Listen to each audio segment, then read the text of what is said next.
Okay, so we are going to highlight a few of these claims and discuss what occurred, the factors that contributed to their high costs, and what could happen, what measures could have been taken to avoid these incidents. So you can go over to the next slide.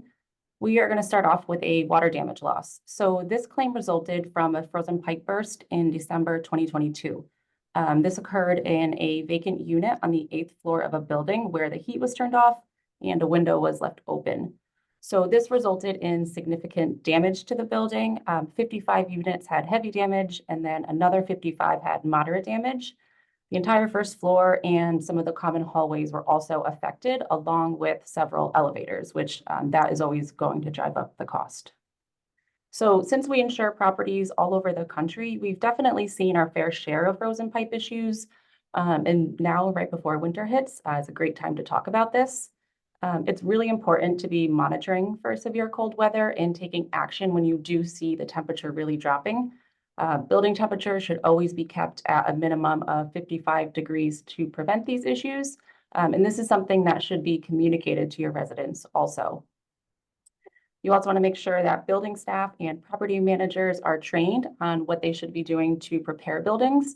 It could be a good idea to have a checklist kept at each property for them to reference during these times.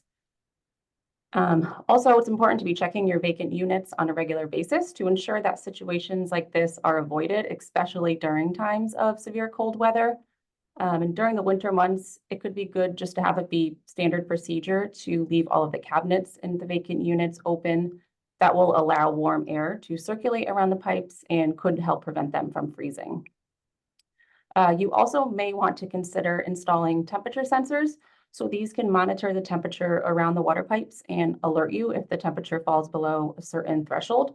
So that way you can take action to prevent those pipes from actually freezing. And another important thing is making sure that your building staff knows where the water shutoffs are beforehand. If a pipe does burst, you'll want to shut that water supply off as soon as possible. And you don't want your building staff running around trying to find where this shutoff is while that incident is occurring. Generally speaking, the sooner you can shut the water off, the less damage you'll have. Right. And Just then, like to jump in on that because we just had a claim and they were actually unable to shut the water off due to corrosion on the shutoffs. So also a good time to just check those shutoffs and make sure that they are functioning. yes, very good point. And then once that water is shut off, you want to contact a water mitigation company as soon as possible. And then, of course, notify your insurance carrier. Another thing to mention, we've seen major issues in dealing with frozen pipes in areas that don't typically experience severe cold weather. Buildings in these regions weren't really built with freeze protection in mind, and some building staff may not really have the experience in preparing for things like this. So it is important for those of you that are in these warmer areas that you're still mindful of this exposure and understand that you'll probably have to pay some extra attention to protecting your building during any future cold snap. Go on to the next one. So this next one, this claim was a fire that started in a garbage can on the 3rd floor balcony of a 22-unit building. A tenant was smoking and they discarded their cigarette in the trash, which then ignited the fire. So the fire department responded and they had to cut a hole in the roof to vent the smoke, and they did use a significant amount of water to extinguish those flames. The fire spread up the exterior of the building and into the entire shared attic space, resulting in severe damage to all 22 units. So the entire building, all units will need a complete gut renovation, and then all of those tenants have also been relocated. So mitigations for these types of losses is really mostly policy related. To prevent incidents like this in the future, it's important to have no smoking policies. This specific incident occurred at a non-HUD property, so they weren't subject to HUD's smoke-free policy, but we still suggest developing and enforcing these policies in all of your buildings regardless. This will not only help reduce the fire risk, but it's also going to help preserve your assets, lower turnover costs, and contribute to just an overall healthier living environment. All of your policies should always clearly state that smoking is prohibited from within at least 10 feet of the building, so that would include the balconies. So having a policy in the first place is great, but it needs to be taken a step further for it to be effective. And that's why the enforcement piece of it is so important. If property managers are overlooking violations, it can send the message to residents that, following property rules is somewhat optional, and that is only going to lead to further enforcement challenges down the line, and it can really be a slippery slope. One thing in speaking with our members over the years, they've shared their concerns with this enforcement piece, and some have expressed that they haven't been successful with taking these types of violations any further. There is some technology out there that is targeting this issue, and smart sensor type products are being developed that would detect smoking and distinguish it as specifically cigarette smoke. So that would hopefully allow for documented proof that smoking occurred. We on our risk team, we haven't worked with any vendors specifically on this, so we can't recommend a certain product, but it's definitely something we're aware of and just something worth mentioning. And we would encourage you to do some research into these products, review any case studies, and then just keep an eye on how they develop. It could be a good tool for this. You can go on to the next one. Quick question, Mary. We have David Evers asking, he just wanted clarification. Do you know how old that building was? Off the top of your head?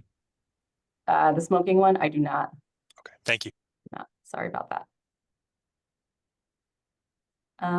Okay. So this next one we're going to talk about is another water damage claim.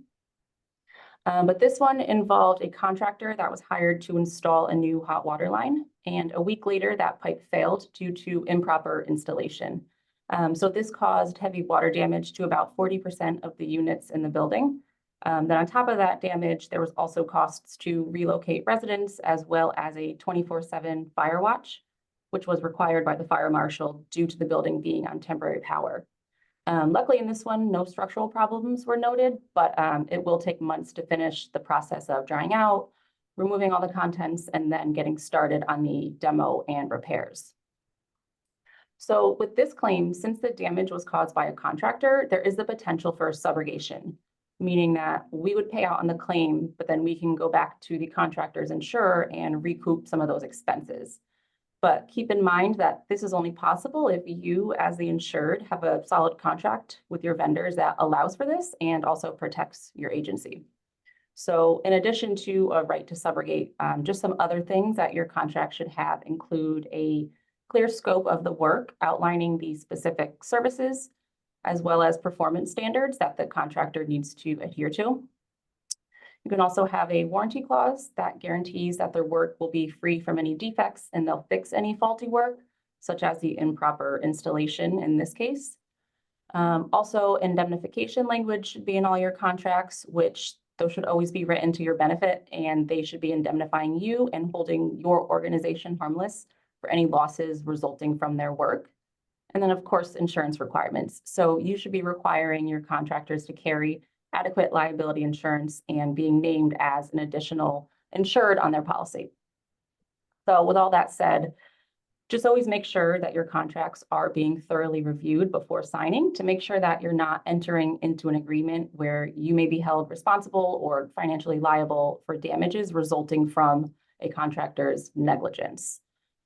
This is something we speak about often in risk control, and we suggest always working with your legal counsel on this so they can guide you in reducing some of these exposures. You can go on to the next one. So this last loss we'll talk about involved the theft of copper piping connected to the main water supply, which caused significant flooding and damage. So with this one, the building had just recently been vacated. However, the water was not shut off when the final tenant left the building. 2 months later, this loss occurred and it resulted in water rising 30 feet in the basement area and damaging all mechanical and electrical equipment. So the key takeaway from this claim is the importance of acting quickly when a building becomes vacant. From a physical standpoint, you want to make sure that all entry points are secured and boarded up to prevent any unauthorized access into the property. If your building is going to be vacant for an extended period of time or permanently, you can drain the pipes and shut off the water. This could have helped to prevent the water damage in this scenario, and it's also a good idea for vacant buildings in cold weather climates so you don't run the risk of frozen or burst pipes. One caveat just to mention with this, if the building has a sprinkler system, fire code is going to require that the sprinkler remain operational at all times, even if that building is vacant. So always just check with your local fire department for actions that you can take in your specific scenario. And then from a monitoring standpoint, you want to check on vacant properties on a regular basis. In this specific scenario, since the building was vacant, it may not have been checked on in a few days, which allowed that water to continuously run. And then from an insurance coverage standpoint, make sure that you're always informing your insurance carrier about any vacant properties, so that way you can discuss your options and any next steps. So before we move on to showing the video, one thing I just wanted to mention, for all of these large claims we've discussed, if any of these incidents happen to involve your organization, it's certainly not our intention to single anyone out. These are just some of the more significant losses we've seen recently, and unfortunately, we do deal with many similar situations. Some of these mitigations can be more complex, but some are also pretty simple. For example, if someone had closed the window in that vacant unit, that loss probably wouldn't have occurred. So our goal in this is just to raise awareness about these real scenarios, so you can take some of this information back to your teams and hopefully use it to prevent similar situations in the future. So you can... Oh, sorry, Mary. We just have a comment regarding the smoking of 10 feet from the building. They have identified that HUD's notice has now extended that out to 25 feet from the building. So we just wanted to make note of that and thank you for your comment. Yes, thank you. Perfect.